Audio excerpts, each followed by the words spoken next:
নমস্কার, ব্রিটেনে বাঙালি আজকের পর্বে আপনাদের স্বাগত। আজকে দ্বিতীয়া, সবাইকে জানাই দুর্গাপূজার অনেক শুভেচ্ছা। আর দুর্গাপুজোয় শুধু জামা কাপড় কিনলেই তো হবে না, আবার কিনে দিতে হবে নাকি অ্যাক্সেসরিজ। তাই চলে এসেছিলাম আজকে টিকে ম্যাক্সে দেখতেই পাচ্ছেন সুন্দর সুন্দর বাচ্চাদের ব্যাগ রয়েছে। আর শুধু এই ব্যাগগুলোই নয়, ব্যাগের সাথেও রয়েছে কিছু ইয়াররিংস, কিছু চেন, বা কখনো কখনো রয়েছে হেয়ার ব্যান্ড, আবার কখনো কখনো রয়েছে ব্রেসলেট।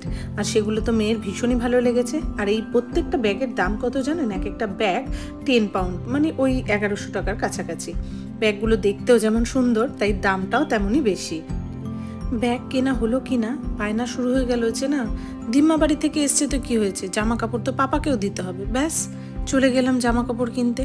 এবার সেখানে ওর তো কিছু ওয়াইড লেগ জিন্স পছন্দ হয়েছে, দেখতেই পাচ্ছেন হাতে দুটো। জিজ্ঞেস করেছিলাম যে কোনটা নিবি, বললো দুটোই নেব, তার মানে দুটোতেই লাভ হবে বেশি। আর তারপরে হঠাৎই চমকে গেলাম, দেখলাম একটা বাস্কেটে বাঘের বাচ্চা আসছে। তাই ভাবলাম আপনাদের সঙ্গে একবার শেয়ার করে দেখি, বাঘের বাচ্চা শপিং মলে। আমার তো বুকটা একদম ঢিপ ঢিপ করছিল যে হঠাৎ করে বাঘের বাচ্চাকে এরকম বাস্কেটের মধ্যে কে আনলো। দেখলাম বাঘেরই আর একটা দিদি সেই বাঘের বাচ্চাটাকে ঠেলে নিয়ে যাচ্ছে। আবার হঠাৎ করে দেখলাম কিছুক্ষণ পরে বাঘের বাচ্চা নেমে গিয়ে নিজের ট্রলি নিজেই ঠেলতে শুরু করেছে। বুঝতে পারছেন তো সেই বাঘের বাচ্চা কোনটা?